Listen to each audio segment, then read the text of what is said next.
타인의 감정을 중요하게 생각한다는 것의 의미. 야, 너 지금 좀 울면 안 되니? 지금 울면 분위기 완전 좋아질 것 같은데. 지금이 울 타이밍이야. 아직 방송을 모르네.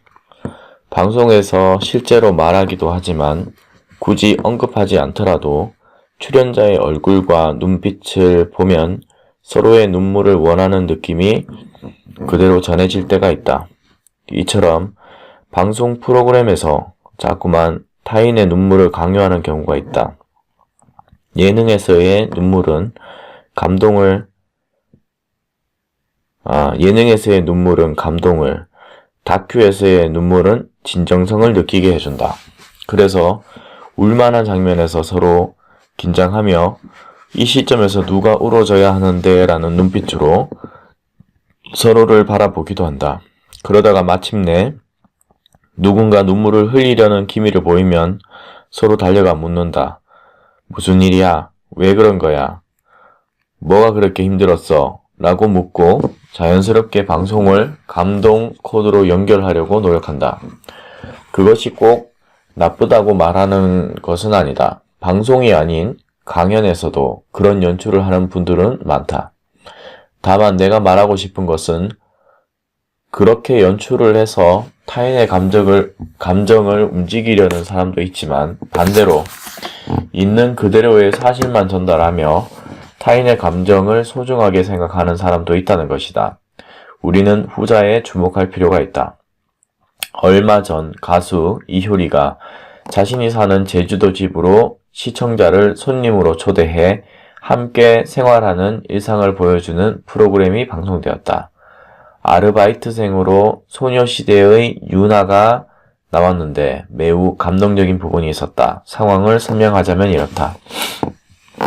손님들이 외출하자 이효리는 유나와 음료를 마시며 각자 자신이 좋아하는 노래를 주고받으면서 그 시간을 행복한 마음으로 즐겼다.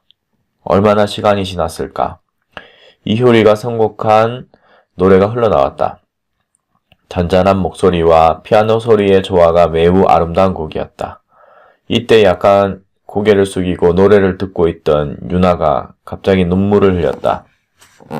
이를 발견한 이효리의 남편 이상수는 이효리에게 다가가 유나가 우는 것 같아 라고 말했다. 만약 다른 방송이었다면 난리가 났을 것이다.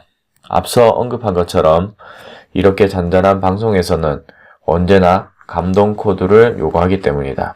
하지만 이효리의 선택은 상상과 달랐다. 가수는 감성이 풍부하기 때문에 음악 들으면서 잘 울어. 얼마든지 이슈를 만들어낼 수 있었지만 유나의 슬프네요 라는 말에 이효리는 따뜻한 눈으로 그녀를 바라보며 나가서 바람 쐬고 와 라고 덤덤하게 말했고 시청자가 원하는 자극은 없다. 유나는 차가운 바람을 맞으며 사색에 빠졌고 이효리 부부는 그런 그녀를 걱정하며 바라보기만 했다. 우는 이유를 묻거나 과거의 기억을 끄집어내는 대신 유나 혼자 자신의 눈물을 감당할 시간을 허락한 것이다. 타인의 감정을 중요하게 생각한다는 것은 이런 것이다. 잘 모르는 상태에서 섣불리 개입해 상대의 마음을 흔드는 것이 아니라 묵묵하게 오랜 시간 지켜보며 상대가 모든 과정을 이겨내는 모습을 응원하는 것이다. 흔히 이효리를 보며 자존감이 강한 사람이라고 생각하는 이유가 바로 여기에 있다. 자존감이 강한 사람은 자신을 지키는 동시에 타인의 감정도 소중하게 대할 줄 안다. 미국의 철학자 존 롤스는 정의론에서 자존감에 대해 이렇게 설명한다. 자존감은 타인의 존경에 의해서, 즉 자신이 타인에게 존중받음을 느낌으로써 형성된다. 만약 타인에게 존중받지 않는다면 그의 목적은 실현되기 어려울 것이다. 따라서 자신의 자존을 위해서는 서로 친절하고 존중해주는 상호 존중을 인정해야 될 것이다.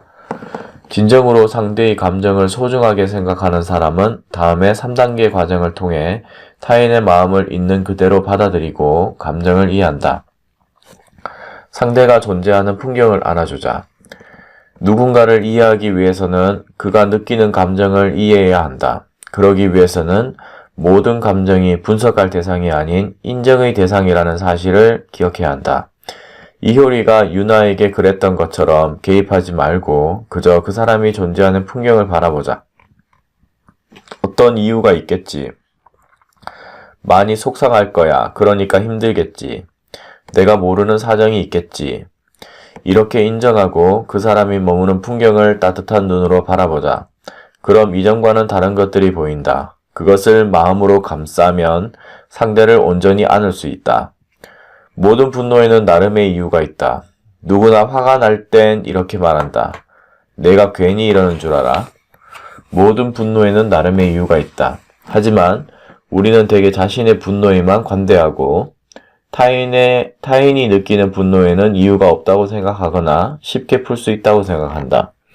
분노의 감정을 담아 쓴 누군가의 글을 읽을 때 이 사람은 왜 자기 분노를 제어하지 못하고 이렇게 다 공개할까라고 생각하기보다는 어떤 이유가 이 사람을 분노하게 만들었을까라는 시각으로 접근하자.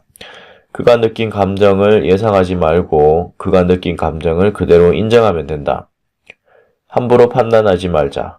좋은 책과 강연을 아무리 많이 읽고 경험해도 발전이 없는 사람이 있다. 그 이유가 뭘까? 바로 좋은 글과 강연 내용을 존중하는 마음이 부족하기 때문이다. 저 사람에게 그런 내용을 쓸 자격이 있나? 에이, 나보다 직장생활 경험도 적은데 뭘 알고 떠드는 거지? 존중하는 마음이 없으면 아무것도 얻을 수 없다. 다른 사람의 글이나 말을 함부로 판단하지 말자. 방법이 눈에 보이는데 왜 그렇게 하지 않는 거야? 이렇게 쉬운데 왜 못하는 거지? 이런 것도 좋은 접근 방법이 아니다. 앞에서 언급한 것처럼 그에게 나름의 이유가 있다고 생각하자. 그래야 그가 느낀 감정을 이해할 수 있고 전하려는 지식을 배울 수 있다. 타인의 감정을 소중하게 생각하는 사람은 자기 감정도 매우 소중하게 다룬다. 그리고 이는 언제나 강한 자존감의 형성으로 이어진다. 강한 주장과 고성으로 타인을 함부로 대하며 우습게 보는 사람은 얼핏 생각하기에 매우 강한 사람이라고 여길 수도 있지만 실제로는 그렇지 않다.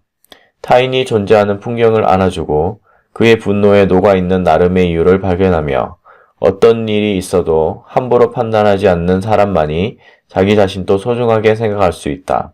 타인의 감정을 소비하지 말고 귀하게 생각하고 아껴주자.